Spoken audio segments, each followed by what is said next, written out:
So Team Fullest, they have finally fixed the sun protector, so now we can finally sit outside.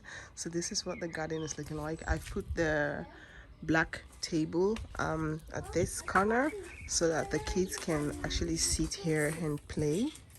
So now this is what we have here. Weet dat je video maakt?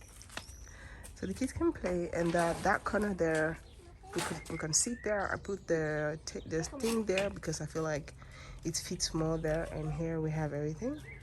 I have my little garden plants, and there is Aliyah, and here is the trampoline. So this is what it looks like. It's really nice. I'm super happy. We can actually sit here and have fun with the kids, with the family.